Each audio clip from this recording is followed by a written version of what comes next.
ನಮಸ್ತೆ, ನಾನು ನಿಮ್ಮ ಶ್ರೀಪತಿ ಹೆಗಡೆ ಹಕ್ಕಲಾಡಿ.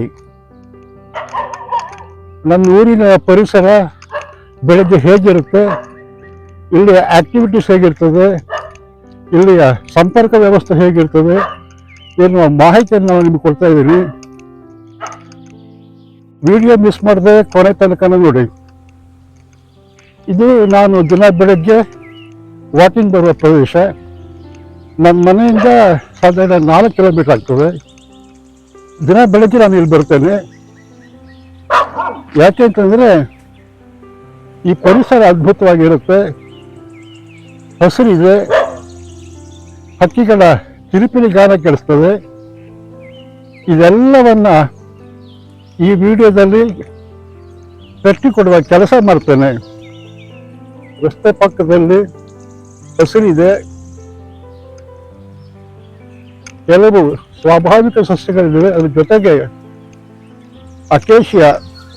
ಅಕೇಶಿಯ ಹಿಂಡುಗಳು ಇದೆ.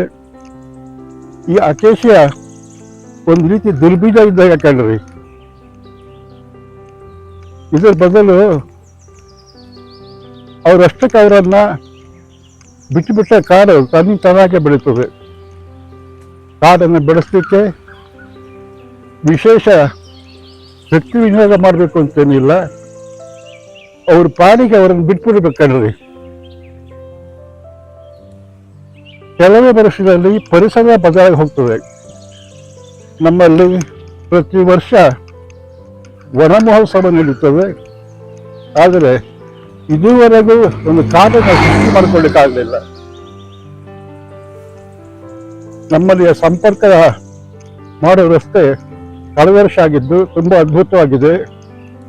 ಈ ಸುಂದರ ಪರಿಸರದ ನಡುವೆ ಮಹಿಳೆಯರ ಬೈಕಲ್ಲಿ ಹಾಗೆ ಸಾಗಿ ಹೋಗುವ ಈ ರಾಜ್ಯ ಹೆದ್ದಾರಿಯ ಸೈಡ್ ಮಾತ್ರ ನೋಡಬೇಡಿ. ಯಾಕೆ ಅಂತಂದರೆ ಇದು ಕೊಚ್ಚೆ ಗುಂಡಿ ಮಾಡ್ತಿದ್ದಾರೆ. ನಮ್ಮ ಜನರಿಗೆ ಸ್ವಚ್ಛತೆ ಬಗ್ಗೆ ಎಷ್ಟು ಅರಿವಿದೆ ಅನ್ನೋದಕ್ಕೆ ಈ ರಸ್ತೆಗಳು ರಾಷ್ಟ್ರೀಯ ಹೆದ್ದಾರಿಗಳ ಪಕ್ಕ ಸ್ಪಷ್ಟ ಸಾಕ್ಷ್ಯ ನೀಡುತ್ತವೆ. ಯಾಕೆ ಹೀಗೆ ಅಂತ ಗೊತ್ತಿಲ್ಲ. ನಮ್ಮ ಮನೆ ಸ್ವಚ್ಛವಾಗಿರಬೇಕು, ಆದರೆ ಅದೇ ನಮ್ಮ ಮನೆ ಸ್ವಚ್ಛ ಮಾಡಲಿಕ್ಕೋಸ್ಕರ ಮನೆಯ ತ್ಯಾಜ್ಯಗಳನ್ನು ತಂದು ರಸ್ತೆ ಬದಿಗೆ ಬಿಸಾಕ್ತಾರೆ. ಹಾಗೆ ಅಂಗಡಿ ಮುಗ್ಗಟ್ಟುಗಳು, ಗೂಡಂಗಡಿಗಳು ತ್ಯಾಜ್ಯದ ತೊಟ್ಟಿ ಈ ರಸ್ತೆಯ ಮಗ್ಗಲು ನೋಡಿ ಎಷ್ಟು ಸುಂದರವಾಗಿದೆ ಅಂತ. ನಿಮಗೆ ಆದಷ್ಟು ರಸ್ತೆಯ ಮಗ್ಗಲನ್ನು ಅವಾಯ್ಡ್ ಮಾಡ್ತಾ ಇದ್ದೇನೆ. ಅದನ್ನೆಲ್ಲಾದ್ರೂ ತೋರಿಸಿದರೆ ಇಷ್ಟು ಚೆಂದಾಗಿರೋ ಹಸಿರ ನಡುವೆ ಅದೊಂಥರ ದೃಷ್ಟಿ ಬಟ್ಟಿದ್ದಾಗ ಆಗ್ತದೆ. ಹಾಗಾಗಿ ರಸ್ತೆ ಬದಿಯಲ್ಲಿ ಮಾತ್ರ ನಾನು ತೋರಿಸೋದಿಲ್ಲ. ಹಕ್ಕಲಾಡಿ ಅನ್ನೋದಕ್ಕೂ ಬಹಳ ವಿಶೇಷವಾದ ಅರ್ಥ ಇದೆ ಕಣ್ರಿ. ಹಾಡಿ ಹಕ್ಕಲು ಸೇರಿ ಹಕ್ಕಲಾಡಿ ಆಗಿರೋದು. ಇಲ್ಲಿ ಹಾಡಿ ಇದೆ, ಹಕ್ಕಲಿದೆ. ಆದರೆ ಇತ್ತೀಚೆಗೆ ಈ ಕುಮ್ಕಿಗಳು, ಸೊಪ್ಪಿನ ಬೆಟ್ಟ ಅಂತ ಹೇಳೋದೆಲ್ಲ ಇರ್ತದಲ್ಲ, ಅದನ್ನೆಲ್ಲ ಅಕ್ರಮ ಸಕ್ರಮದಲ್ಲಿ ಮುಂಜೂರು ಮಾಡಿಕೊಡ್ಲಿಕ್ಕೋಸ್ಕರ ಹಾಡಿಗಳು ಕಡಿಮೆ ಆಗ್ತಾ ಇದೆ. ನಿಮ್ಮ ಘಟ್ಟದ ಮೇಲೆ ಅಥವಾ ಮುನ್ನಾಳು ಸೈಡ್ಗೆ ಕುಮ್ಕಿ ಅಂತ ಹೇಳ್ತಾರಲ್ಲ, ಅದು ಇಲ್ಲಿ ಮರೆಯಾಗ್ತಾ ಇದೆ. ಹಾಗಂತ ನಮ್ಮೂರಲ್ಲಿ ಉಡುಪಿ ಜಿಲ್ಲೆಗೆ ಕಳಶಪ್ರಾಯವಾದಂಥ 2 ದೊಡ್ಡ ಬೆಟ್ಟ ಇದೆ. ಇದು ನಮ್ಮ ಊರಿನ ನೀರಿನ ಅಕ್ಷಯ ಪಾತ್ರ. ಆದರೆ ಊರಿನವರಿಗೆ ಮಾತ್ರ ಇದು ಅಕ್ಷಯ ಪಾತ್ರ ಹೇಳ್ತಕ್ಕಂಥದ್ದು ಅರಿವೇ ಇಲ್ಲ. ಆ ಬೆಟ್ಟದ ಹೆಸರುಗಳು ಭಾಳ ತುಂಬ ಚೆನ್ನಾಗಿದೆ ರೀ. ಒಂದು ಚಿಲ್ಲರ ಗುಡ್ಡ, ಮತ್ತೊಂದು ಅಂಚನ ಗುಡ್ಡ. ಈ ಅಂಚನ ಗುಡ್ಡ ಇದೆಯಲ್ಲ, ಇಂದ್ರೆ ರಾಜರು ಮಹಾರಾಜರು ಬೇಟೆ ಆಡ್ಲಿಕ್ಕೆ ಬರ್ತಿದ್ರಂತೆ. ವಲೆಗಳು, ಕಡಿಯುವ ಕಲ್ಲು ಮುಂತಾದವುಗಳನ್ನು ಇದೆ. ಆದರೆ ನಮ್ಮ ಪ್ರಾಚ್ಯವಸ್ತು ಸಂಶೋಧನಾ ಇಲಾಖೆಯವರಿಗೆ ನಮ್ಮ ಪೂರ್ವಿಕರ ಬಿಟ್ಟು ಹೋದ ಬಳುವಳಿಗಳನ್ನು ಸಂರಕ್ಷಣೆ ಮಾಡಬೇಕು ಅಂತ ಹೇಳ್ತಕ್ಕಂಥ ಒಂದು ಕಿಂಚಿತ ಜ್ಞಾನವೂ ಇಲ್ಲ. ಕಂಡವರ ಪಾಲಾಗಿದೆ. ಅಷ್ಟೇ ಅಲ್ಲ ರೀ, ಇಡೀ ಅರ್ಧ ಬೆಟ್ಟ ಇದೆಯಲ್ಲ, ಅರ್ಧ ಬೆಟ್ಟವನ್ನು ಅಗದು ಖಾಲಿ ಮಾಡಿಬಿಟ್ಟಿದ್ದಾರೆ. ಕಳೆದ ಹಲವು ವರ್ಷದ ಹಿಂದೆ ರಾಷ್ಟ್ರೀಯ ಹೆದ್ದಾರಿ ಆಯ್ತಲ್ಲ, ಆ ರಾಷ್ಟ್ರೀಯ ಹೆದ್ದಾರಿಯ ಮಣ್ಣನ್ನು ತುಂಬಲಿಕ್ಕೆ ಇದೇ ನಮ್ಮೂರಿನ ಚಿಲ್ಲರೆ ಗುಡ್ಡ ಖಾಲಿಯಾಗಿದೆ. ಅದರ ಪರಿಣಾಮ ಅಂದರೆ ನಾವಿವಾಗ ಮಾರ್ಚ್ ಎಂಡು ಏಪ್ರಿಲ್ ಫಸ್ಟ್ ವೀಕಲ್ಲಿ ಪಂಚಾಯತ್ನವರು ಯಾವಾಗ ನೀರು ಕೊಡ್ತಾರೆ ಹೇಳ್ತಕ್ಕಂಥದ್ದನ್ನು ಕಾಯಬೇಕಾಗಿದೆ. ನೋಡಿ, ನಿಮಗೊಂದು ನಾನು ಇವಾಗ ಕಿಂಡಿ ಅಣೆಕಟ್ಟು ತೋರಿಸ್ತೇನೆ. 16 ಕೋಟಿ ರೂಪಾಯಿಯಲ್ಲಿ ನಿರ್ಮಾಣ ಆಗಿರುವ ಇದು ಕಿಂಡಿ ಅಣೆಕಟ್ಟು. ಇದ್ರ ವಿಶೇಷ ಏನು ಗೊತ್ತಾ? ಇದು ಪಡುಕೋಣೆ ಗುಡ್ಡೆ ಅಂಗಡಿ ಪರಿಸರಕ್ಕೆ ನೀರು ಉಳಿಸುತ್ತೆ ಎನ್ನುವ ಉದ್ದೇಶಕ್ಕೋಸ್ಕರ ಮಾಡಿರೋದು. ನೋಡಿ, ಕಾಗೆಗಳ ಹಾರಾಟ. ಬೆಳಗ್ಗೆ ಬಂದರೆ ಇಂಥ ಪರಿಸರದಲ್ಲಿ ತುಂಬ ಖುಷಿ ಸಿಗ್ತದೆ ರೀ. ಇದು ಎಷ್ಟು ರೊಕ್ಕ ಕೊಟ್ಟು ಸಿಗತಕ್ಕಂಥ ಖುಷಿ ಇದು. ಆದರೆ ಇವಾಗ ಕಾಗೆಗಳು ಸಹಿತ ಕಡಿಮೆ ಆಗ್ತಿದ್ದಾವೆ. ಯಾಕೆ ಅಂತ ಹೇಳಿ ಗೊತ್ತಾಗ್ತಾ ಇಲ್ಲ. ಇವಾಗ ಈ ಕಿಂಡಿ ಅಣೆಕಟ್ಟು ಕಡೆ ಬಂದ್ಬಿಡೋಣ. ನೋಡಿ, ಈ ಕಡೆ ಮಾಡಿದಾರಲ್ಲ, ಇದು ಕ್ರಷರ್ ಗೇಟ್.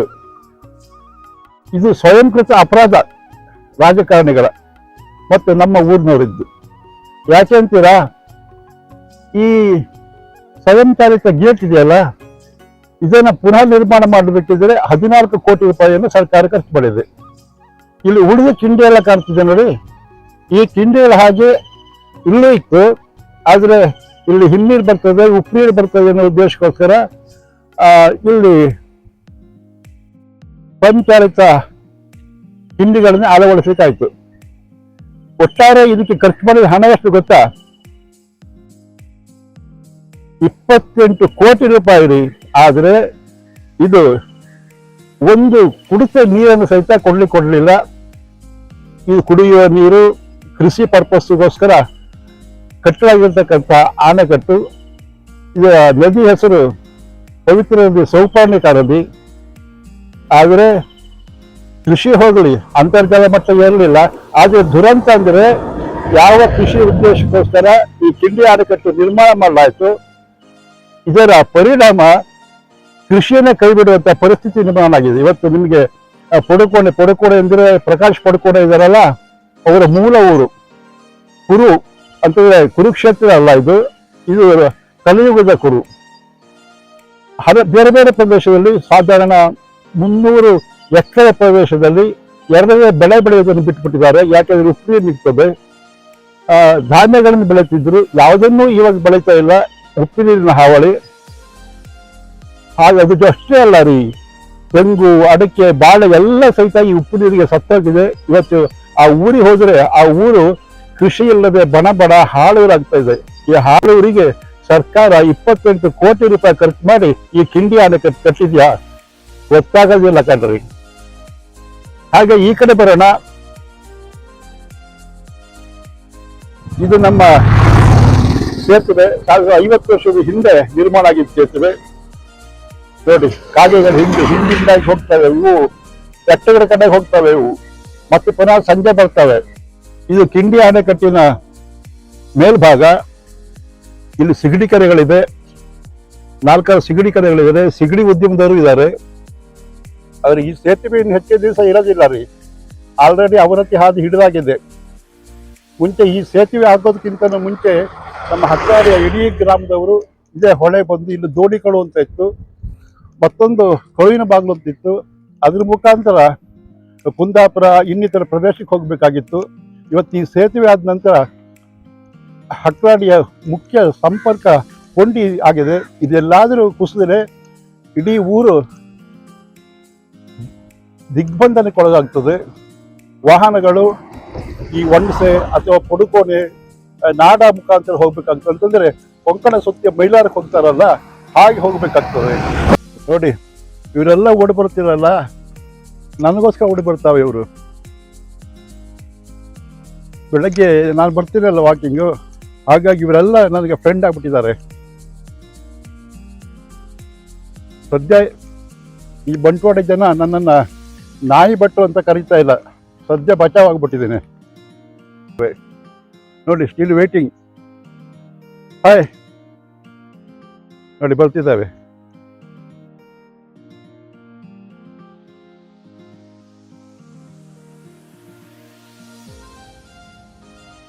ಸ್ನೇಹಿತರೆ, ಇದು ನಾವು ದಿನನಿತ್ಯದ ಸಾಮಾನು ತೆಗೆದುಕೊಳ್ತಕ್ಕಂಥ ಅಂಗಡಿ. ಸಾಧಾರಣ ಒಂದು 20 ವರ್ಷದ ಹಿಂದೆ ನಾವು ಈ ಅಂಗಡಿಗೆ ಮೊದಲಾಗಿ ಸಾಮಾನು ಕಡ ಕೇಳಲಿಕ್ಕೆ ಬಂತು. ಯಾಕೆ ಅಂತಂದ್ರೆ ನಮ್ಗೆ ತಿಂಗಳಿಗೆ ಒಂದ್ಸಲ ಸಂಬಳ ಬರುವಾಗಿತ್ತು. ಇವರು ಹಿಂದೆ ಮುಂದೆನೇ ನೋಡ್ಲೇ ಇಲ್ಲ, ಯಾರು ಏನಂತ ಗೊತ್ತಿಲ್ಲ. ಆಯ್ತು ಬನ್ನಿ ತಗೊಂಡು ಹೋಗಿ ತಿಂಗಳು ಕೊಡಿ ಅಂತ. ಸಾಧಾರಣ 15 ವರ್ಷ ನಾವು ಈ ಅಂಗಡಿಯಲ್ಲೇ ವ್ಯಾಪಾರ ಮಾಡ್ತಿತ್ತು. ಇವಾಗ ಬಿಟ್ಟಿದೀವಿ ಅಂತಲ್ಲ, ಇವಾಗೂ ವ್ಯಾಪಾರ ಮಾಡ್ತೇವೆ. ಆದರೆ ಹಿಂದಿನಷ್ಟಿಲ್ಲ. ಯಾಕೆಂದ್ರೆ ಸೊಸೈಟಿ ಉಚಿತ ಅಕ್ಕಿ ಕೊಡುತ್ತಲ್ಲ, ಹಾಗಾಗಿ ನಾವು ಅಕ್ಕಿ ತಗೊಳ್ಳೋದಿಲ್ಲ. ನೋಡಿ ಇವರು ಪ್ರಶಾಂತ್, ಅವರು ದೊಡ್ಡ ಶಾರ್ಮೋಗರ ಮಗ.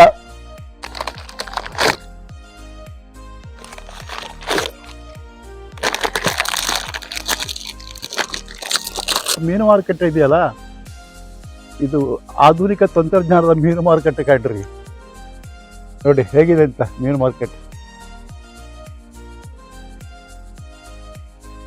ಇಲ್ಲೊಬ್ರು ಮೀನು ಮಾಡುವ ಮಹಾತಾಯಿ ಒಬ್ರು ಇದ್ದಾರೆ.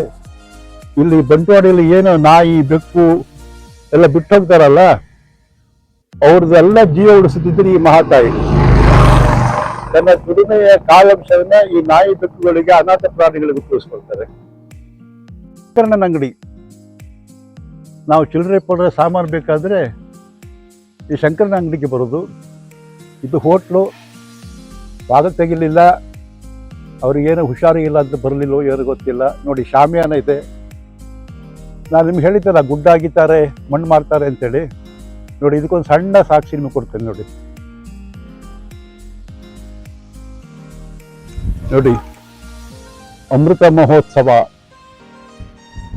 ನಮ್ಮ ಬಂಟ್ವಾಡಿ ಹಕ್ರಾಡಿಯ ಕೆಲವು ಭಾಗದ ಮಕ್ಕಳಿಗೆ ವಿದ್ಯಾದಾನ ಮಾಡಿದ ಶಾಲೆ. ಇಲ್ಲಿ ಕಲಿತವರು ವಿದೇಶದಲ್ಲಿದ್ದಾರೆ, ಒಳ್ಳೊಳ್ಳೆ ಉದ್ಯೋಗದಲ್ಲಿದ್ದಾರೆ, ದುಡಿತಿದ್ದಾರೆ. ಈ ಹಳೆ ವಿದ್ಯಾರ್ಥಿಗಳೇ ಈ ಅಮೃತ ಮಹೋತ್ಸವ ಕಾರ್ಯಕ್ರಮವನ್ನು ಮುಂದೆ ನಿಂತು ಮಾಡಿಸಿದ್ದಾರೆ. ಅಂದರೆ ಈ ಶಾಲೆ ಮೇಲೆ ಅವರಿಗೆ ಎಷ್ಟು ಅಭಿಮಾನ ಇದೆ ಅಂತ ಹೇಳಿದ್ರೆ ಅರ್ಥ ಆಗ್ತದೆ. ಇದು ನಮ್ಮ ಹಕ್ರಾಡಿಯ ಫೇಮಸ್ ಅಂಗಡಿ, ಅಪ್ರಾಡ್ ಅಂಗಡಿ ಅಂತ ಹೇಳ್ತಾರೆ. ಅಲ್ಲಿ ಕೆಳಗಡೆ ನಿಮ್ಗೆ ಹೇಳಿದ್ನಲ್ಲ ಪ್ರಶಾಂತ್ ಶಾರದವರ ಅಂಗಡಿ ಅಂತ, ಇಬ್ರು ಸಹಿತ ಅವ್ರ ಸಂಬಂಧಿಕರೇ, ಅವರೆಲ್ಲ ಒಂದೇ ಕುಟುಂಬದವರು. ಇಲ್ಲಿ ಕಾಂಪ್ಲೆಕ್ಸ್ ಇದೆ, ಅವರಿದ್ದೇನೆ. ನೋಡಿ ಇದು ನಮ್ಮ ರಿಕ್ಷಾ ಸ್ಟ್ಯಾಂಡ್. ರಿಕ್ಷಾ ಸ್ಟ್ಯಾಂಡ್ಗೆ ಏನ್ ಹೆಸರಿಟ್ಟಿದ್ದಾರೆ, ನೀವು ಹೆಸರು ನೋಡಿದ್ರೆ ಅಚ್ಚರಿ ಪಡ್ತೀರಾ. Kalam auto stand Bantwadi, Kalam auto ನಿಲ್ದಾಣ ಬಂಟ್ವಾಡಿ. ಇದೊಂದು ಸಣ್ಣ ಗೂಡಂಗಡಿ. ಗೂಡಂಗಡಿ ಪಕ್ಕದಲ್ಲಿ ಆದರ್ಶ ಯುವಕ ಮಂಡಳ ಬಂಟ್ವಾಡಿಯವರು ಒಂದು ಬಸ್ ಸ್ಟ್ಯಾಂಡ್ ಮಾಡಿದ್ದಾರೆ.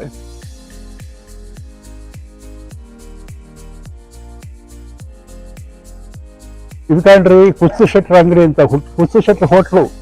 ಇದು ಮುಂಚೆಲ್ಲ ಹೋಟ್ಲ್ ಇತ್ತು, ಕುಸ್ತು ಶೆಟ್ರ ಅಂತ. ಬಹಳ ಒಳ್ಳೆ ಮನುಷ್ಯರು. ಇವಾಗ ಅವರಿಲ್ಲ, ಅವರು ಮಗಳೊಳಿ ಅಂಗಡಿ ನಡೆಸ್ತಾರೆ. ಇಲ್ಲೊಂದು ಆಯುರ್ವೇದಿಕ್ ಡಾಕ್ಟರ್ ಶಾಪ್ ಇದೆ. ಹಾಗೆ ಬ್ರಹ್ಮಲಿಂಗೇಶ್ವರ ಫೈನಾನ್ಸು ಮತ್ತು ಹಾಗೆ ಐಸ್ ಕ್ರೀಮ್ ಎಲ್ಲ ಸಿಗ್ತದೆ ಇಲ್ಲಿ. ಓ ಇದೇನು ಸ್ವಾಗತ ಗೋಪುರ ಅಂತ ಹೇಳ್ತೀರಾ? ವಿಶೇಷ ಇದೆ ರೀ ಅದು. ನಿಮಗೆ ಮುಂದೆ ಮುಂದೆ ಹೋಗ್ತಾ ಹೋಗ್ತಾ ಗೊತ್ತಾಗ್ತದೆ. ಆವಾಗ ಹೇಳ್ತೇನೆ. ನಿಮ್ಗೆ ಅರ್ಜೆಂಟಿಗೆ ಮೀನು ಬೇಕಾದ್ರೆ ಮೀನು ಸಿಗ್ತದೆ, ಏನು ಸಮಸ್ಯೆ ಇಲ್ಲ. ಇದು ಕರಾವಳಿಯ ವಿಶೇಷ ಏನಂತಂದ್ರೆ ಮಧ್ಯಾಹ್ನ ಹೇಗೋ ಊಟ ಮಾಡ್ತಿರ್ತಾರೆ, ಅವ್ರಿಗೇನು ಸಮಸ್ಯೆ ಆಗೋದಿಲ್ಲ. ಆದ್ರೆ ರಾತ್ರಿ ಮಾತ್ರ ಅವರಿಗೆ ಮೀನು ಬೇಕೇ ಬೇಕು. ಮೀನು ಇಲ್ಲ ಅಂದ್ರೆ ಊಟನೇ ಮಾಡೋದಿಲ್ಲ. ಮೀನು ಇರಬೇಕು. ಇನ್ನು ಅದೇನು ವಾರ ಒಪ್ಪತ್ತು ಬಂದ್ರೆ ಮಾತ್ರ ಇಲ್ಲ, ಗೋಲ್ ತಿನ್ನೋದಿಲ್ಲ ಅಂತಾರೆ, ನಾನ್ ವೆಜ್ ತಿನ್ನೋದಿಲ್ಲ ಅಂತ ಹೇಳೋದಿಲ್ಲ, ಗೋವುಲು ತಿನ್ನೋದಿಲ್ಲ ಅಂತ ಹೇಳ್ತಾರೆ. ಹಾಗೆ ಏನಾದ್ರೂ ಮನೆಯಲ್ಲಿ ಫಂಕ್ಷನ್ ಹೇಳಿದ್ರೆ, ನಾವೇನಿಗೆ ಸಂಬಂಧಪಟ್ಟ ಕಾರ್ಯಕ್ರಮ ನಡೀತಿದ್ರೆ ಇವರು 15 ದಿವಸಗಟ್ಟಲೆ ಗೌಲ್ ಬಿಡ್ತಾರೆ. ಒಂದು ಸಣ್ಣ ವೆಲ್ಡಿಂಗ್ ಶಾಪು, ಆಚಾರ ಶಾಲೆ ಇದೆ. ಇಲ್ಲಿ ಕಾಣ್ತಿದೆಯಲ್ಲ ಮನೆ, ಈ ಮನೆ ಕಟ್ಟಿದವರು ಫಿನಿಕ್ಸ್ ಹಾಕಿ ಎದ್ದು ಬಂದವರು ವಿಶ್ವನಾಥ್ ಶೆಟ್ಟಿ ಅಂತ. ಪಾಪ ಅವರಿಗೆ ಆಕ್ಸಿಡೆಂಟ್ ಆಗಿ ಫೈನಲ್ ಸ್ಪಾಟಿ ಪೆಟ್ಟಾಗಿ ಮನೇಲೇ ಇರ್ತಾರೆ, ಮನೇಲೇ ತಿರುಗಾಡೋದು, ಹೊರಗಡೆಯಲ್ಲಿ ಹೆಚ್ಚಿಗೆ ಬರೋದಿಲ್ಲ. ಆದ್ರೆ ಇವ್ರದ್ದು ವಿಶೇಷ ಏನಂತಂದ್ರೆ ಇವರು ಪ್ರಗತಿಪರ ಸಿಗಡಿ ಕೃಷಿಕರು. ತುಂಬಾ ಚೆನ್ನಾಗಿ ಸಿಗಡಿ ಕೃಷಿ ಮಾಡ್ತಾರೆ. ಇದೆಯಲ್ಲ ಈ ಜಾಗ ಎಲ್ಲ ಕ್ಲೀನ್ ಮಾಡಿಟ್ಟಿದ್ದಾರೆ ನೋಡಿ. ಇದು ಮದ್ಗಾರಿ. ಇಲ್ಲಿ ತುಂಬಾ ಇಲ್ಲಿ ಮಳೆಗಾಲದ ನೀರು ನಿಲ್ತಿತ್ತು. ಆದರೆ ಈ ಜಾಗ ಯಾರ ಹೆಸರಿಗೂ ದಾಖಲಾಗ್ಬಿಟ್ಟಿದೆ. ಆಲ್ರೆಡಿ ಇದನ್ನ ಫೇಲ್ ಆಗಿದೆ ಅಂತಲೂ ಸಹಿತ ಹೇಳ್ತಾರೆ. ನಮ್ಮ ಇವಾಗ ಏನು ಕೊಲ್ಲೂರು ಮೂಕಾಂಬಿಕಾ ದೇವಸ್ಥಾನದ ಆಡಳಿತ ವ್ಯವಸ್ಥಾಪನಾ ಸಮಿತಿ ಇದೆಯಲ್ಲ, ಆ ಸಮಿತಿಯ ಸದಸ್ಯರೊಬ್ಬರಿಗೆ ಜಾಗ ಇದು ಕೆಲವು ಗೊತ್ತಾಗಿದೆ. ಅವರು ಇದನ್ನ ಮಾರಾಟ ಮಾಡಿದ್ದಾರೆ. ಆದರೆ ನಮ್ಮ ಸರ್ಕಾರಿ ನಿಯಮಗಳ ಪ್ರಕಾರ ಕೆರೆ, ಹಳ್ಳ, ಕೊಳ್ಳ ಈ ಮದ್ವೆಗಳನ್ನ ಒತ್ತುವರಿ ಮಾಡಿಕೊಳ್ಳಿಕ್ಕೆ ಅವಕಾಶ ಇಲ್ಲ. ಗೋಮಾಳರ ಸಹಿತ ಒತ್ತುವರಿ ಮಾಡಿಕೊಳ್ಳಿಕ್ಕಿಲ್ಲ. ಇವಾಗ ಯಾವುದೂ ಸಿಗ್ತದೆ, ಎಲ್ಲವೂ ಸಹಿತ ಅಧಿಕಾರಿಗಳ ಆಸೆ, ಈ ಜನರ ಬೂದ ಹಾಕಿದೆಯಲ್ಲ, ಇಂದ ಒಂದು ದೊಡ್ಡ ಮತಕ ನೋಡಿ, ಎಕರೆಗೆ ಸಾಧಾರಣ ಒಂದು ಅರ್ಧ ಎಕರೆಗೆ ಮಿಕ್ಕಿದ ಜಾಗದಲ್ಲಿದೆ ನೋಡಿ. ಎಲ್ಲವನ್ನ ಇಲ್ಲಿ ಮರ ಮುಟ್ಟಿತ್ತು, ಎಲ್ಲವನ್ನು ಸತ್ಯ ಮಾಡಿದ್ದಾರೆ. ಹೆಚ್ಚು ಪಕ್ಷ ಇದು ಈ ಜಾಗವ ಸೇಲ್ ಆಗಿದ್ರೂ ಆಗಿರ್ಬೋದು, ಹೇಳಲಿಕ್ಕೆ ಆಗೋದಿಲ್ಲ. ನೋಡಿ ಕಾವಲುಗಾರ ಎಲ್ಲಿ ಕೂತ್ಕೊಂಡಿದ್ದಾನೆ ಅಂತ. ಇದು ನಾನು ಆವಾಗ ನಿಮಗೆ ಬಂಟ್ವಾಡೆ ಶಾಲೆ ಅಂತ ತೋರಿಸಿದ್ದೀನಲ್ಲ, ಆ ಶಾಲೆಯ ಮುಖ್ಯೋಪಾಧ್ಯಾಯರು ನಿವೃತ್ತ, ರಿಟೈರ್ಡ್ ಆಗಿದ್ದಾರೆ. ಇಂಥ ಶಿಕ್ಷಕರು ಸರ್ಕಾರಿ ಶಾಲೆಯಲ್ಲಿ ಇರಬೇಕು. ಅಂದ್ರೆ ಎಲ್ಲ ಶಿಕ್ಷಕರು ಇರಬೇಕು ಅಂತ ಹೇಳಿ ಹೇಳೋದಿಲ್ಲ. ಇವರಂತ ಒಬ್ರು ಶಿಕ್ಷಕರಿದ್ರು ಸಾಕು, ಮಕ್ಕಳು ಉದ್ಧಾರ ಆಗಿ ಹೋಗ್ಬಿಡ್ತಾರೆ. ಈ ನಾಯಿ ರಾತ್ರಿ ಹೀಗೆ ಕಾವಲು ಕಾಯ್ತಾ ಇರ್ತದೆ. ಇವಾಗ ನಿವೃತ್ತಿ ಆಗಿದ್ದಾರೆ. ಇದು ಮೇಲ್ಗಡೆ ಮನೆ, ಕೆಳಗಡೆ ಹಾರ್ಡ್ವೇರ್ ಇದೆ. ವಿಶೇಷ ಏನು ಅಂತಂದ್ರೆ, ಇವರ ತಂದೆಗೆ 95 ವರ್ಷದ ಹತ್ತಿರ ಆಗಿದೆ. ಕಳೆದ ಒಂದು 10 ವರ್ಷದ ಈಚೆಗೆ ಅವರು ಮೆಮೊರಿ ಲಾಸ್ ಆಗ್ಬಿಟ್ಟಿದೆ. ಸಣ್ಣ ಮಗು ಇದ್ದ ಹಾಗೆ, ಸಣ್ಣ ಮಗು ಹಾಗೆ ನೋಡ್ಕೋಬೇಕು ಎಲ್ಲದನ್ನು ಸಹಿತ. ಆದರೆ ಇವರು ಆ ತಂದೆ ಸೇವೆ ಮಾಡ್ತಾರಲ್ಲ, ನಿಜವಾಗೂ ಮೆಚ್ಚಂತ ವಿಷಯ. ಯಾರೂ ಕೂಡ ಮಾಡಲು ಸಾಧ್ಯ ಇಲ್ಲ. ಯಾರು 1-2 ವರ್ಷ ಬಹಳ ಆತ್ಮೀಯರಾಗಿದ್ರೆ, ರಿಲೇಷನ್ ಆಗಿದ್ರೆ ನೋಡ್ಬೋದು, ಆಮೇಲೆ ಅವರಿಗೂ ಬೇಜಾರು ಬರ್ತದೆ. ಆದರೆ ಇವರು ಬೇಜಾರು ಪಟ್ಕೊಳ್ಳೋದಿಲ್ಲ. ನಾಗೇಶ್ ಶಾನುಭಾಗ್ ಅಂತ ಇವ್ರ ಹೆಸರು. ಇವರು ಪತ್ನಿ ಅವರ ತಂದೆ ಸೇವೆಯನ್ನು ಮಾಡಿದ್ರೆ ಕಲಿಯುವುದ ಶ್ರವಣ ಕುಮಾರ. ಸ್ನೇಹಿತರೆ, ಅಲ್ಲಿ ನಿಮ್ಗೆ ಹೇಳಿದ್ದಿಲ್ಲ ಬಂಟ್ವಾಡಿ ಮುದುಗದೋರಿಗೆ ಆ ಬಂಟ್ವಾಡಿ ಟೀಮ್ ಬರುತ್ತೆ ಅಂತ. ಆ ಬಂಟ್ವಾಡಿ ಮುದುಗದೋರಿಗೆ ಬಂದು ನನ್ನನ್ನು ಬೀಳ್ಕೊಟ್ಟ ನಂತರ ನೋಡಿ, ಇಲ್ಲಿ ಬರ್ತಿದೆ ಮಿನಿ ಆರ್ಮಿ ಬರ್ತಾ ಇದೆ ನೋಡಿ. ಇವತ್ತು ಇಬ್ಬರೇ ಇದ್ದಾರೆ, ಇನ್ನೊಬ್ರು ಇರಬೇಕಿತ್ತು. ಒಟ್ಟು 3 ಜನ ಇದ್ದಾರೆ ಈ ಮಿನಿ ಆರ್ಮಿಯಲ್ಲಿ. 2 ಗಂಡು 1 ಹೆಣ್ಣು ಈ ಆರ್ಮಿಯ ಯೋಧರು. ಸ್ನೇಹಿತರೆ, ಇದು ನಮ್ಮ ಆತ್ಮೀಯ ಮಿತ್ರ ಸುರೇಶ್ ಅವರ ಮನೆ. ಇವರು ದಲಿತ ಸಂಘರ್ಷ ಸಮಿತಿಯ ಸಂಚಾಲಕರು, ಪ್ರಮುಖ ನಾಯಕರು ಹೋದರು. ಇವ್ರ ವಿಶೇಷ ಏನಂದ್ರೆ, ಇವ್ರದೊಂದು ಪುಟ್ಟಾಣಿ ಮಗಳಿದ್ದಾಳೆ. ಅವಳು ಸಿಕ್ಕಾಪಟ್ಟೆ ಆಕ್ಟಿವ್ ಕಂಡ್ರಿ. ಈ ಕ್ರಿಕೆಟಲ್ಲಿ ಆಲ್ರೌಂಡರ್ ಅಂತ ಹೇಳ್ತಾರಲ್ಲ ಹಾಗೆ.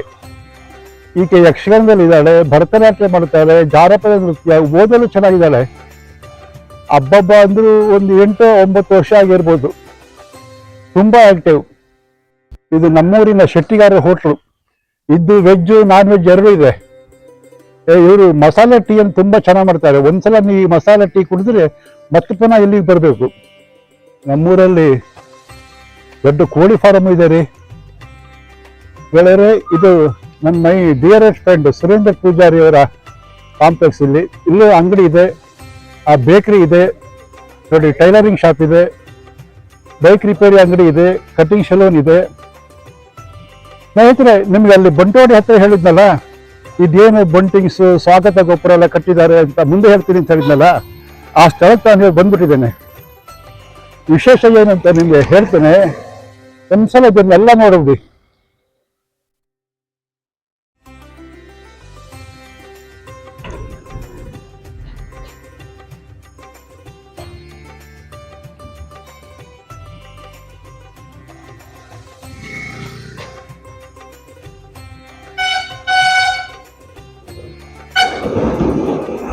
ಇದೆ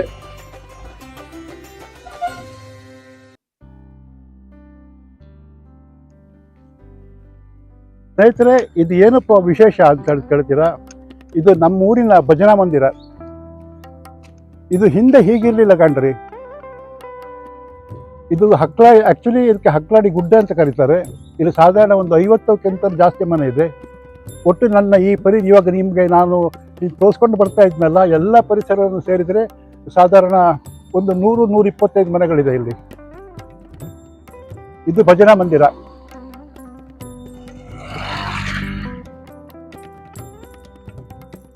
ಇದು ಭಜನಾ ಮಂದಿರ. ಇದು ಹಿಂದೆ ಹೀಗಿರಲಿಲ್ಲ. ಈ ಭಜನಾ ಮಂದಿರದ ಹಿನ್ನೆಲೆ ಬಹಳ ಇಂಟ್ರೆಸ್ಟಿಂಗ್ ಆಗಿದೆ. ನಮ್ಮ ಊರಿನ ಈ ಜನ ದೊಡ್ಡ ಹಿಡುವಳಿದಾರರಲ್ಲ, ಜಮೀನು ಮನೆ ಇದ್ದವರು ಅಲ್ಲ. ಇವರೆಲ್ಲರೂ ಸಹಿತ ಕೂಲಿ ಕೆಲಸ ಮಾಡೋ ಮುಖಾಂತರ ಜೀವನ ಕಟ್ಕೊಳ್ತಿದ್ದಾರೆ. ಆದರೆ ಈ ಊರಿನ ಒಗ್ಗಟ್ಟು ಸಮನ್ವಯತೆ ಕಾಪಾಡಿಕೊಳ್ಳೋಕ್ಕೋಸ್ಕರ ಇದು ಭಜನಾ ಮಂದಿರ. ಈ ಭಜನಾ ಮಂದಿರ ಏನು ಇದುವರೆಗೆ ಕರೀತಾ ಇತ್ತು, ಆದರೆ ಇನ್ನೆರಡು ದಿವಸದಲ್ಲಿ ಈ ಭಜನಾ ಮಂದಿರದ ಹೆಸರು ಬದಲಾವಣೆ ಆಗ್ತದೆ. ಭಜನಾ ಮಂದಿರದ ಬದಲು ಶ್ರೀ ಸಿದ್ಧಲಿಂಗೇಶ್ವರ ದೇವಸ್ಥಾನ ಆಗಲಿಕ್ಕಿದೆ. ಇದು ಸಹಿತ ಮಾಡಬೇಕು, ಈ ದೇವಸ್ಥಾನ ಕಟ್ಟಬೇಕು ಅಂತ ಹೇಳಿ ಆಗಿದ್ದಲ್ಲ. ನಾನು ನಿಮ್ಗೆ ಹೇಳಿದ್ನಲ್ಲ, ಇಲ್ಲೆಲ್ಲರೂ ಕೂಲಿ ಕೆಲಸಕ್ಕೆ ಹೋಗ್ತಾರೆ ಅಂತ. ಇಲ್ಲೇ ಸಮೀಪದಲ್ಲಿ ಸಾಲಾಡಿ ಅಂತ ಇದೆ. ಇಲ್ಲಿ ಹಿಂದೆ ಕೆಂಪು ಕಲ್ಲು ಬರ್ತಾ ಇತ್ತು. ಆ ಕೆಂಪು ಕಲ್ಲು ಕೋರೆಗೆ ಇಲ್ಲಿಯ ಜನ ಕೆಲಸಕ್ಕೆ ಹೋಗ್ತಾ ಇದ್ರು. ಅಲ್ಲಿಯ ಸಾಲಾಡಿಯಲ್ಲಿ ಒಂದು ಹೊಳೆ ಅಂತ ಬರ್ತದೆ, ಸಾಲಾಳಿ ಹೊಳೆ ಅಂತೇಳಿ. ಇವರು ಏನು ಕೆಲಸ ಎಲ್ಲ ಮಾಡಿ ಮನೆಗೆ ವಾಪಸ್ ಬರಬೇಕಿದ್ರೆ ಅಲ್ಲಿ ಹೊಳೆಯಲ್ಲಿ ಸ್ನಾನ ಮಾಡಿ ಕ್ಲೀನಾಗಿ ಬರ್ತಾಯಿದ್ರು. ಆವಾಗ ಇವರಿಗೆ ಹೊಳೆಯಲ್ಲಿ ಸ್ನಾನ ಮಾಡ್ತಾ ಇರಬೇಕಿದ್ರೆ ಕೆಂಪು ಕಲ್ಲಿನ ಲಿಂಗ ಸಿಗ್ತದೆ. ಆ ಲಿಂಗವನ್ನು ತಗೊಂಡು ಬಂದು ಸಣ್ಣ ಒಂದು ಹುಲ್ಲಿನ ಮಾಡಿ ಪೂಜೆ ಮಾಡ್ತಾ ಬಂದರು. ನೋಡಿ, ಕಳೆದ ಒಂದು 5 ವರ್ಷದ ಹಿಂದೆ ಈ ನವೀಕೃತ ಕಟ್ಟಡ ಆಗಿದೆ. ಯಾವತ್ತು ಹುಲ್ಲಿನ ಮಾಡಲ್ಲಿ ಇದ್ದ ಸಣ್ಣ ಗುಡಿಸಲಂತಾಗಿದ್ದ, ಇವತ್ತು ಇದು ಭವ್ಯ ಕಟ್ಟಡ ಆಗಿದೆ. ಅದೇ ಕಾಣ್ರಿ, ದೇವರಿಗೆ ಏನಾದರೂ ಮಾಡಿಸ್ಕೊಳ್ಬೇಕು ಅಂತಂದರೆ ಅವನು ಹೇಗಾದರೂ ಮಾಡಿಸ್ಕೊಳ್ತಾನೆ. ಯಾರೂ ನಿರೀಕ್ಷೆ ಮಾಡಿರಲಿಲ್ಲ. ಇವತ್ತು ನಮ್ಮ ಹಕ್ಕಲಾಡಿಯ ಅಭಿವೃದ್ಧಿ, ಹಕ್ಕಲಾಡಿ ಹೇಗಿದೆ ಅಂತೇಳಿ ನೋಡಬೇಕು ಅಂತಂದರೆ ಈ ಭಜನಾ ಮಂದಿರ ನೋಡಬೇಕು. ಈ ಭಜನಾ ಮಂದಿರದ ನಮ್ಮ ಊರಿನ ತಾಕತ್ತೇನಂತ ಗೊತ್ತಾಗ್ತದೆ. ಅಲ್ಲಿಗೆ ಬಿಟ್ಟನಲ್ಲ, ಆ ಲಿಂಗವನ್ನು ತಗೊಂಡು ಬಂದು ಗುಡಿಯಲ್ಲಿ ಹುಲ್ಲಿನ ಮನೆಯಲ್ಲಿಟ್ಟು ಪೂಜೆ ಮಾಡ್ತಾಯಿದ್ರು. ಕ್ರಮೇಣ ಹುಲ್ಲಿನ ಮನೆಯಿಂದ ಸ್ವಲ್ಪ ವಿಸ್ತರಣೆಗೊಂಡ ಆ ಕಟ್ಟಡ, ಅಂದರೆ ಹಂಚಿನ ಕಟ್ಟಡಕ್ಕೆ ಸ್ಥಳಾಂತರ ಆಯಿತು. ಇದು ಏನು ಕೆಂಪು ಕಲ್ಲಿನ ಶಿಲೆ ಆಗಿದ್ದರಿಂದ ಅದು ಜೀರ್ಣಾವಸ್ಥೆಗೆ ಬಂದಿರ್ತ ನಂತರ ಅಲ್ಲಿ ಫೋಟೋವನ್ನು ಇಟ್ಕೊಂಡ್ಬಿಟ್ಟು ಭಜನೆ ಮಾಡ್ತಾಯಿದ್ರು. ಆದರೆ ಇವರು ಯಾವ ಕಾರಣಕ್ಕೂ ಸಹಿತ ಭಜನೆಯನ್ನು ಮಾತ್ರ ನಿಲ್ಲಿಸ್ತಿಲ್ಲ. ಇವತ್ತಿಗೂ ಸಹಿತ ಭಜನೆಯನ್ನು ಭಾಳ ನಿಷ್ಠೆಯಿಂದ ಮಾಡ್ತಾರೆ. ಸೋಮವಾರ ಕಂಪಲ್ಸರಿ ಭಜನೆ ಮಾಡ್ತಾರೆ. ಶಿವರಾತ್ರಿ ಇನ್ನು ಇತರ ವಿಶೇಷ ದಿನಗಳಲ್ಲಿ ಇವರು ಭಜನೆ ಇರ್ತದೆ. ಹಾಗೆ ಅಷ್ಟೇ ಅಲ್ಲ, ಇವರದ್ದೇ ಆದಂಥ ಒಂದು ಭಜನಾ ತಂಡ ಇದೆ. ಈ ಭಜನಾ ತಂಡ ಬೇರೆ ಬೇರೆ ಕಡೆಗೆ ಭಜನೆಗೆ ಹೋಗಿ ಜಯಿಸಿದ್ದು ಇದೆ. ಎಲ್ಲ ಪುಟಾಣಿ ಮಕ್ಕಳು ಕಂಡ್ರಿ ಅವರೆಲ್ಲ ಈ ಭಜನೆಯಲ್ಲಿ ಸಕ್ರಿಯವಾಗಿ ಪಾಲ್ಗೊಳ್ತಾರೆ. ಈಗ ಈ ಬಂಟಿಂಗ್ಸು, ಸ್ವಾಗತ ಗೋಪುರ ಯಾಕೆ ಅಂತ ಕೇಳ್ತಿದ್ದೀರಲ್ಲ, ಇದೇ ವಿಶೇಷ. ಇಲ್ಲಿ ಏನು ಹಿಂದೆ ಫೋಟೋ ಇತ್ತು, ಆ ಫೋಟೋ ಜಾಗದಲ್ಲಿ ಈಶ್ವರ ಲಿಂಗ ಬರ್ತಾ ಇದೆ. ಈಶ್ವರ ಲಿಂಗದ ಮುಂದೆ, ಈಶ್ವರನ ಮುಂದೆ ನಂದಿ ಬರ್ತಿದ್ದಾನೆ. ಇದನ್ನು ಶಾಸ್ತ್ರೋಕ್ತವಾಗಿ ನೆರವೇರಲಿಕ್ಕಿದೆ. 2 ದಿನ ಇಲ್ಲಿ ಕಾರ್ಯಕ್ರಮ ನಡೀತದೆ. ಅನ್ನದಾನ ಇದೆ, ಧಾರ್ಮಿಕ ಕಾರ್ಯಕ್ರಮಗಳಿದೆ. ಇಲ್ಲಿಯ ಊರಿನ ಒಗ್ಗಟ್ಟು, ಒಂದು ಸಮನ್ವಯತೆ ಕಾಪಾಡದಿದ್ದರೆ ಅದು ಈ ಭಜನಾ ಮಂದಿರ. ಇಲ್ಲಿ ನಿಮಗೆ ಮುಂಚೆನೇ ಹೇಳಿದ್ನಲ್ಲ, ಒಂದು 60-70 ಮನೆ ಇದೆ ಅಂತೇಳಿ.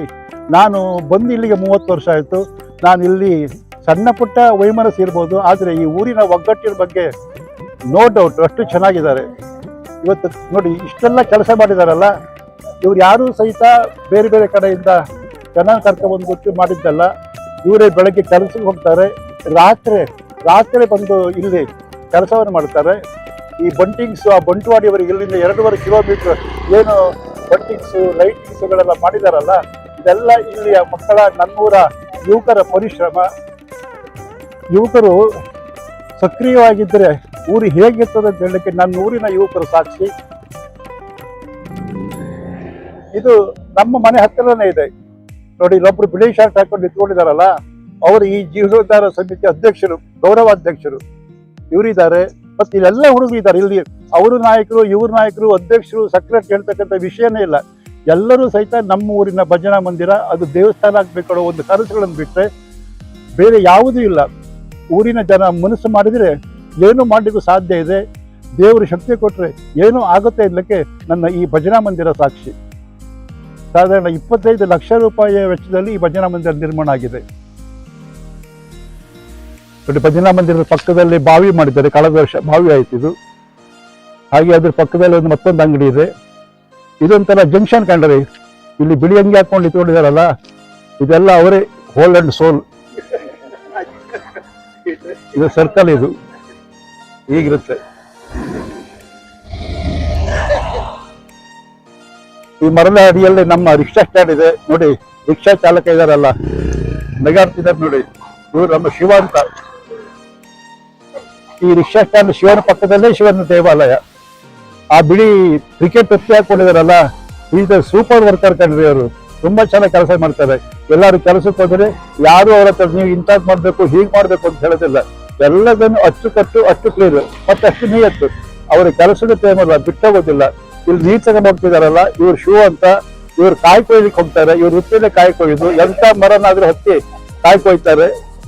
ಜಗನ್ನಾಥ್ ಶೆಟ್ರು ಅಂತ ಇಲ್ಲೊಂದು ಜೈನ ಜಟ್ಟಿಗ ದೇವಸ್ಥಾನ ಇದೆ, ದೈವಸ್ಥಾನ. ಅದರ ಪೂಜೆ ಮಾಡ್ತಾರೆ ಅವರು. ಅದಕ್ಕಿಂತ ಹಿಂದೆ ಅವರು ಪಂಚಗಂಗಾ ರೈತರ ಸೇವಾ ಸಹಕಾರಿ ಬ್ಯಾಂಕಿನ ನಿವೃತ್ತ ಎಂಪ್ಲಾಯಿ. ಇವ್ರದ್ದು ದೊಡ್ಡ ಫ್ಯಾಮಿಲಿ. ಇವ್ರ ಫ್ಯಾಮಿಲಿ ಎಲ್ಲ ಒಟ್ಟಾದರೆ ಒಂದು ಮದುವೆ ಮನೆ ಆಗ್ತದೆ, ಅಷ್ಟು ದೊಡ್ಡ ಫ್ಯಾಮಿಲಿ. ಇನ್ನೇನು ಒಂದು 2 ನಿಮಿಷ ನಡೆದ್ರೆ ನನ್ನ ಮನೆ ಸಿಕ್ಬಿಡ್ತದೆ. ನಮ್ಮ ಮನೆ ಹತ್ತಿರ ಬರ್ತಾ ಇದ್ದೇನೆ. ನಾನು ಬೆಳಗ್ಗೆ 5:15 ಹೇಳ್ತೇನೆ. 5:15 ಎದ್ದು ಮುಖ ಎಲ್ಲ ತೊಳೆದು ನಾನು ನಿತ್ಯ ಕೆಲಸ ಮುಗಿಸಿ 5:45 ಮನೆ ಬಿಟ್ಬಿಡ್ತೇನೆ. 5:45 ಮನೆಯಿಂದ ಹೊರಟ್ರೆ ಮತ್ತೆ ಪುನಃ ವಾಪಸ್ ನಾನು ಮನೆ ಬರೋದು 7:15 ಆಗ್ತದೆ. ಇದು ನೋಡಿ ನಮ್ಮ ಮನೆಯ ಪರಿಸರ. ಈ ಹಂಚಿನ ಮನೆ ಕಾಣ್ತಿದೆಯಲ್ಲ, ಹಿಂದೆ ನಾವು ಇದೇ ಮನೆಯಲ್ಲಿತ್ತು. ಇವಾಗ ಹೊಸ ಮನೆ ಕಟ್ಟಿದೆ, ಅಲ್ಲಿ ಶಿಫ್ಟ್ ಆಗಿದೆ. ಒಂದು 10 ವರ್ಷ ಆಯಿತು. ಇದು ನಮ್ಮೂರಿನ ಬಸ್ ಸ್ಟ್ಯಾಂಡ್. ಹಿಂದೆಲ್ಲ ಕಾಣ್ತಿದೆಯಲ್ಲ, ಎಲ್ಲ KCTCಗೆ ಸಂಬಂಧಪಟ್ಟ ಜಾಗ. ಗೇರು ಕೃಷಿ ಇದೆ. ಇದು ಗೇರು ಲೀಸ್ ಕೊಡ್ತಾರೆ. ಗೇರು ಹಣ್ಣು ಆಗ್ಬೇಕಿದ್ರೆ ಯಾರಿಗೂ ಒಳಗಡೆ ಹೋಗ್ಲಿಕ್ಕೆ ಬಿಡೋದಿಲ್ಲ, ಕಾವಲು ಇರುತ್ತೆ. ಅಲ್ಲೇ ಮನೆ ಮಾಡಿರ್ತಾರೆ. ಏಪ್ರಿಲ್ ಮೇ 1ಗೆ ಇವರು ಬಿಡ್ತಾರೆ. ಅದರ ನಂತರ ಇಲ್ಲಿ ಹೋಗ್ಲಿಕ್ಕೆ ಅವಕಾಶ ಇಲ್ಲ. ಕದಿರಿ ಮರಗಳು, ಇಲ್ಲಿ ತುಂಬಾ ಕದಿರಿ ಮರಗಳಿವೆ. ಈ ನೀರಿನ ಟ್ಯಾಂಕ್ ಇದೆಯಲ್ಲ, ಅದು ನನ್ನ ಮನೆಗೆ ಹೋಗುವ ಕೈ ಮರ ಅಂತ. ಅದು ಎದುರುಗಡೆ ಇರುವ ಸಿಮೆಂಟ್ ರಸ್ತೆ ಅಂತ ಹೇಳಿದ್ರೆ ನೋಡಿ, ಇದೆ. ಈ ರಸ್ತೆಯಲ್ಲಿ ಒಂದು 2 ನಿಮಿಷ ನಡೆದ್ರೆ ಸಾಕು, ನಮ್ಮ ಮನೆ ಸಿಗ್ತದೆ. ಇದು ನಮ್ಮ ಮನೆ. ನಾನೇನು ವರ್ಷಾನುಗಟ್ಟಲೆ ಊರು ಬಿಟ್ಟು ಹೋದ್ನೇನೋ, ಇನ್ನೂ ಬರಲಿಲ್ಲ ಅಂತ ಕಾಯ್ತಾ ಇರೋದು ನೋಡಿ. ಬೆಕ್ಕ ಅಲ್ಲಿ ಕಾಯ್ತಿದೆ ನೋಡಿ. ಬಾರ, ಹಾಯ್ ಬೋಲು. ಇದು ನಮ್ಮ ಮನೆ. ಇದು ಮನೆ ಮುಂದ್ಗಡೆ ಇರುವ ಮಾವಿನ ಮರ. ಇದ್ರ ಹಣ್ಣು ತುಂಬಾ ಟೇಸ್ಟ್. ಇದುವರೆಗೂ ಇದು ಯಾವ ಹಣ್ಣು, ಇದು ಹೆಸರು ಏನಂತ ಗೊತ್ತಾಗಲಿಕ್ಕಾಗಲಿಲ್ಲ ರೀ. ಇದು ನಮ್ಮ ಮನೆ ರೀ, ಇಷ್ಟೇ ಮನೆ. 10 ವರ್ಷ ಆಯ್ತು ಕಟ್ಟಿ.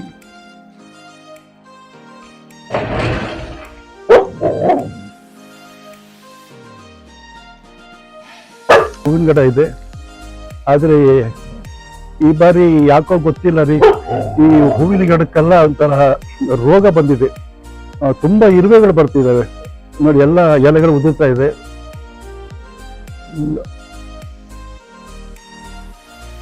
ಪಾರಿಜಾತ ಇದೆ, ಗಂಟೆ ಗಿಡ ಇದೆ, ಗಂಟೆ ಹೂವಿದೆ, ದಾಸವಾಳದಲ್ಲಿ ತರಹೇವರಿ ದಾಸವಾಳಗಳಿದೆ.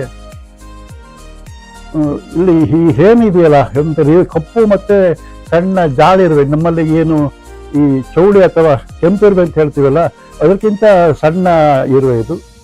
ಇವು ಈ ಗಿಡದಲ್ಲಿ ಗೂಡು ಕಟ್ಟಿದಾಗ ಕಟ್ತವೆ, ಎಲ್ಲ ಕಪ್ಪು ಕಪ್ಪು ಚುಕ್ಕೆಗಳು ಬಿಡ್ತದೆ. ಕಪ್ಪು ಕಪ್ಪು ಚುಕ್ಕೆ ಬಿದ್ದು ಹೀಗೆ ಎಲೆಗಳು ಒಣಗ್ತಾ ಹೋಗ್ತದೆ. ಔಷಧಿ ಹೊಡೆಯೋಣ ಅಂತಂದ್ರೆ 1-2 ಇರುವೆಗಳಲ್ಲ, ಸಹಸ್ರ ಇರುವೆಗಳಿದ್ದಾವೆ. ನಾನು ಹತ್ಯೆ ಮಾಡಿದಾಗ ಆಗೋದಿಲ್ವಾ? ಒಮ್ಮೊಮ್ಮೆ ಈ ಗಿಡ ಸತ್ತೋದ್ರೆ ಬೇರೆ ಕಡೆ ಗಿಡ ಸಿಗ್ತಿರ್ತಾರೆ, ನೆಡ್ಬೋದು. ಅವು ಸತ್ತೋದ್ರೆ ಏನ್ ಮಾಡೋದು? ಇದು ನಮ್ಮನೆ ಮುಂಭಾಗ. ಮನೆ ಹೆಸರು ಸುಮಶ್ರೀ. ಇವು ಅಂದ್ರೆ ಸುಲೋಚನ, ಮಾಂದ್ರಿ. ನಮ್ಮ 2 ಮಕ್ಕಳ ಹೆಸರು ಬರ್ತದೆ, ಮಾನಸ, ಮನಸ್ವಿ. ಮತ್ತೆ ಮಗನ ಹೆಸರು ಬರ್ತದೆ, ಅವನ ಹೆಸರು ಮನು ಅಂತ. ಈಗ ಒಳಗೆ ಬರ್ತಾ ಇದ್ದೇನೆ. ಇದು ಹಾಲು.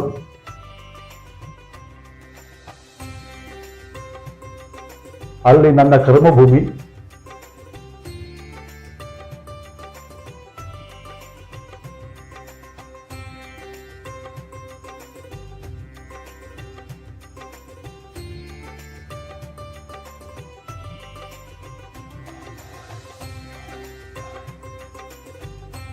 ಇದು ದೇವರ ಮನೆ.